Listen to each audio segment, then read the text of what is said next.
रोशनी की शादी दीपक के साथ 6 महीने पहले ही हुई थी। जिस तरह हर लड़की ना जाने कितने अरमान लेकर ससुराल आती है, वैसे ही रोशनी भी आई थी। रोशनी बहू, कितनी रोटियां सेक रही है? देख, 3 तेरे ससुर जी की, 3 सुनील की, और मुझे तो कम भूख है, मेरी 2 सेक दे, बाकी अपनी देख ले। तू भी वैसे 2 रोटी ही खाएगी। अरे हाँ, याद आया, 2 रोटी सुबह की बची हुई है, मैं और तू एक एक वो ले लेंगे तो 8 रोटी बहुत रहेंगी। कैसे घर में आ गई, जब देखो रोटियां गिनती रहती हैं। मेरा तो दिमाग खराब किया हुआ है। माँ, 6 महीने में इतनी कमजोर हो गई है आपकी बेटी। सासू माँ जब देखो रोटियां गिनती रहती है और हर वक्त टोकती रहती है। रोशनी बेटा, कोई बात नहीं, अपनी सास की बातों को दिल पर मत लगा। तू बस अपनी अच्छी बहू होने का फर्ज निभा। बाकी हर किसी की अपनी आदत होती है बोलने की, हम दूसरों को नहीं बदल सकते, खुद को ही बदल लो। तू चुप रहा कर, बोलने दिया कर जो भी बोले।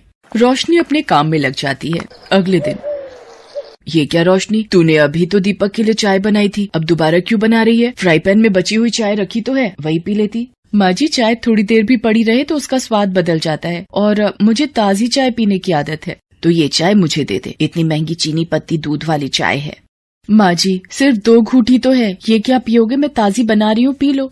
नहीं, तू ये 2 घूंटी दे दे, मुझे बहुत है। सच में ऐसी कंजूस सास मैंने आज तक नहीं देखी। कुछ कहा तुमने रोशनी? नहीं माँ जी, मैं तो बस गीत गुनगुना रही थी। 100 साल जियो हमारी सासू जी, हमको लागत माँ से प्यारी सासू जी। 1 मिनट माँ जी, मैं अभी आई। क्या हुआ? चाय चढ़ाकर बाथरूम में कहाँ भाग रही है?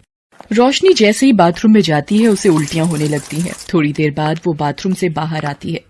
क्या हुआ? सारी चाय सूख गई, इतनी देर लगा दी। पता नहीं माँ जी, कल से थोड़ा जी मिचला रहा था, उल्टियाँ हो गई।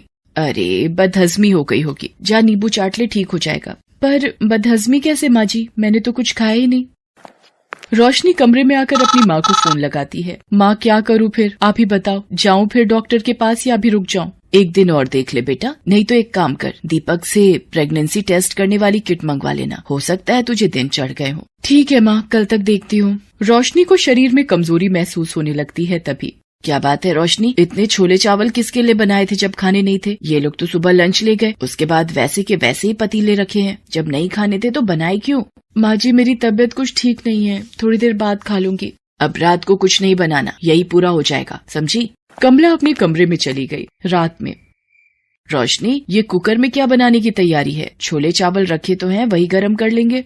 माँ जी, मेरी तबीयत ठीक नहीं है, इसलिए थोड़ी सी धुली मूंग की दाल की खिचड़ी बना रही थी, छोले रात में भारी हो जाएंगे मुझे। ये सही है, 2 उल्टी आई नहीं कि ढीले पड़ जाओ, बस 1/4 मुट्ठी बनाना अपने लिए। हम तीनों तो सुबह वाले छोले चावल ही खा लेंगे, इतनी महंगाई है भाई। बेचारी रोशनी पहले ही तबीयत खराब से परेशान थी, ऊपर से कमला की कंजूसी।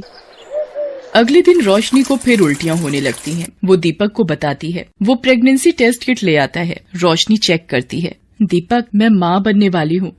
क्या? ये तो बहुत ही खुशी की बात है रोशनी, मैं आज बहुत खुश हूँ। क्या तू माँ बनने वाली है? चल ठीक है, अब थोड़ी बचत करनी शुरू कर दे, आगे 2 से 3 हो जाओगे तो खर्चे बढ़ जाएंगे।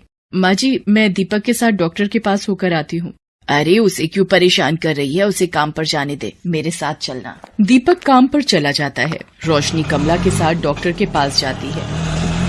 मैंने रोशनी का चेकअप कर लिया है, सब कुछ ठीक है, बस अपने खान पान का ध्यान रखना और कोई भी चिंता फिक्र करने की जरूरत नहीं है। ये कुछ ताकत की दवाइयाँ और टॉनिक लेने हैं। कितनी फीस हुई डॉक्टर? जी 1500 रुपए। क्या 1500 रुपए? ये कुछ ज्यादा नहीं है, और दवाइयाँ अलग खरीदो। माँ जी, अभी तो दो, घर जाकर सुना लेना।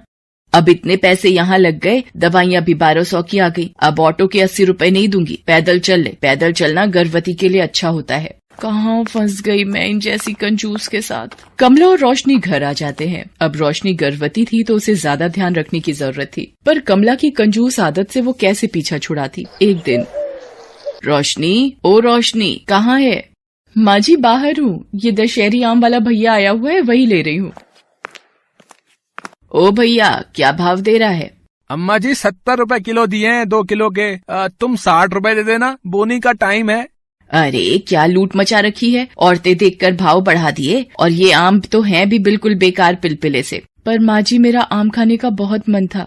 अच्छा, तुझे आम खाना है, ये ले भैया 5 रुपए, ला एक आम दे दे। क्या अम्मा जी है, इतनी कंजूसी, सिर्फ एक आम? तो क्या पूरा ठेला खरीद लूं? ला, मुफ्त में दे, एक आम देगा, बड़ा आया बात करता है, चल जा यहाँ से। रोशनी गुस्से में घर के भीतर आ जाती है और अपने कमरे में चली जाती है और सारी बात अपनी माँ को बताती है। अब तुम ही बताओ माँ, इतनी कंजूसी, वो भी आम खरीदने में। मेरा इतना मन था आम खाने का। कोई बात नहीं, तो दीपक को बोल देना, वो शाम को लेता आएगा। उसी शाम रोशनी के ससुर रोशनी के लिए कुछ सामान लाते। कमला, ये देसी घी और थोड़ा ड्राई फ्रूट, बादाम, काजू वगैरह लाया हूँ। रोशनी बहू को 9वां महीना लग गया है ना, उसे कुछ न कुछ खिलाती रहा करो। अरे आप भी ना, इतना देसी घी और ड्राई फ्रूट क्या करना था, थोड़े बहुत ही ले आते, बेकार की फिजूल खर्ची करते हो। लाओ दो, अच्छा मैं रसोई में रख देती हूँ। कमला सारे ड्राई फ्रूट और घी छुपा कर रख देती है। अरे इतने महंगे बादाम काजू थोड़े दे दूंगी, सारे खा जाएगी। ये घी भी एक कड़छी निकाल लेती हूँ, एक हफ्ता तो चली जाएगा, बाकी छुपा देती हूँ। रोशनी को कुछ समझ नहीं थी, माँ से वो इतनी बात फोन पर नहीं कर पाती थी। एक दिन, माँ जी पता नहीं मेरे हाथ पैरों में सूजन बढ़ती जा रही है, क्या मैं डॉक्टर को दिखाऊं? अरे ये छोटी छोटी बातों के लिए रोजाना डॉक्टर की फीस बनाते रहो। ये सूजन से कोई डरने वाली बात नहीं होती, ये तो गर्भावस्था में मामूली बात है। कमला के मना करने पर रोशनी हॉस्पिटल की विजिट के लिए भी नहीं जाती। एक शाम, रोशनी क्या हुआ? आंखें खोलो रोशनी। माँ, बाबूजी जल्दी आओ, रोशनी बेहोश हो गई है। अरे बिस्तर पर लिटा दे, थोड़ा पानी के छींटे डाल, आ जाएगा होश। दीपक कोशिश करता है पर रोशनी होश में नहीं आती। वो रोशनी को हॉस्पिटल लेकर भागता है। डॉक्टर वहाँ रोशनी का चेकअप करती है। ये क्या हाल बना दिया है आपने रोशनी का? आपको पता भी है रोशनी का बीपी कितना बढ़ा हुआ है? और इनकी तो अपॉइंटमेंट थी 15 दिन पहले की, वो भी मिस की हुई है। आपकी इतनी बड़ी लापरवाही से रोशनी की जान भी जा सकती है। माँ, आपको पता था ना रोशनी को डॉक्टर के पास आना है?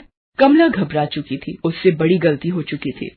कमला, अब तो शर्म करो, इतनी कंजूसी, तुम अपनी ही बहू के साथ ये व्यवहार करोगी? मुझे नहीं पता था, वो तुम्हें माँ कहती है, उसने अपना मायका छोड़ हमारे घर को अपनाया है। अगर बहू या बच्चे को कुछ हो गया तो ऐसा ना हो सारी जिंदगी तुम्हें पछताना पड़े।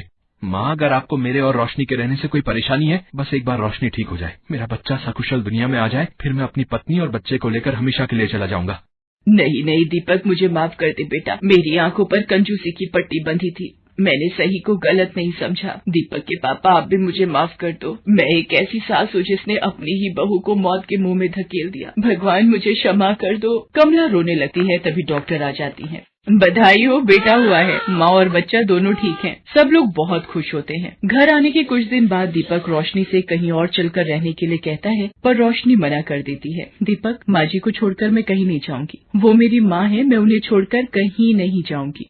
कमला ये सब सुन लेती है। रोशनी बहू, मुझे माफ कर दे, मैंने तेरे साथ इतना गलत किया, फिर भी आज तू मेरी परवाह कर रही है। नहीं माँ, माफी मत मांगो, बस अपना आशीर्वाद दो। उस दिन से कमला का व्यवहार सबके प्रति बहुत बदल जाता है, जिसको देखकर परिवार में सब बहुत खुश होते हैं।